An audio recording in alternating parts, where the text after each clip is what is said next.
Okay, we're on the surveys page now. Go to in surveys here. I don't think I need to explain to you the power of surveys. I think that's something that everybody's familiar with, but I do want to show you how this particular survey tool works.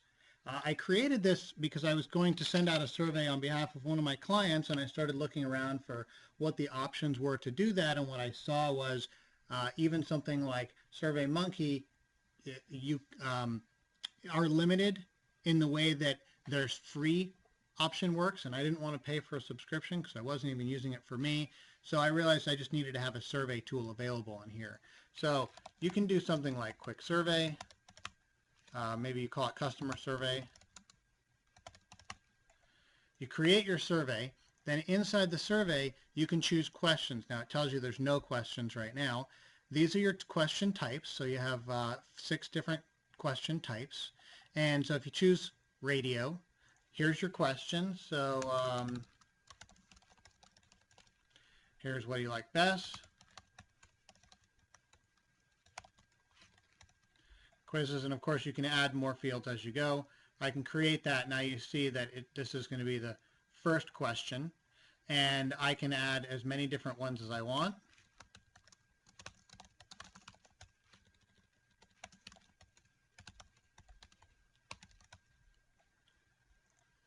Okay, so then I can take a look at how the survey is going to look. If I click on this link here, preview survey, this shows me what the survey is going to look like. I can go return to questions, and then this is the actual link to send the survey, and I can, under my details tab, I can choose things like what the survey is called, when the subject goes out, what the subject line is going to say, what the email is going to say. So I can say survey for you, something like this.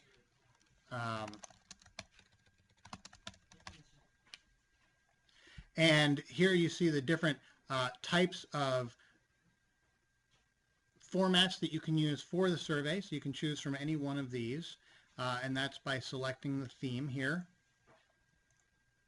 And then this obviously allows multiple attempts. If you want people to be able to take the survey more than once, you can say whether you are notified if somebody takes the survey at all, or when the survey gets to a certain number of results. So if you sent this out to 500 people, you may not want to get 500 emails.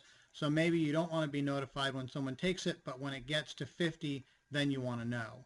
So these are all the things that you can store.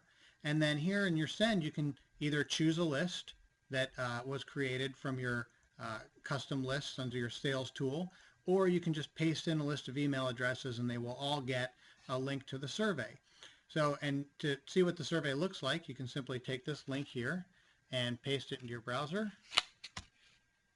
And there's the survey. So now if I took this survey, submit, it tells me there's no more questions. Now I can go back into my survey here, and if I go to survey data and click view results, you can see how it tallies the results here and shows you of the people who took the test what the results were. So a very quick survey tool, and you can hover over here and it shows you kind of what this is about, but really this video is the best way to understand how to work with these. What you can't do right now is reorder the questions. That's something that we'll be adding later, but you can edit them and go back and change the question. You can reorder these, so you can reorder the order that the answers are in, and you can of course add more fields at any time.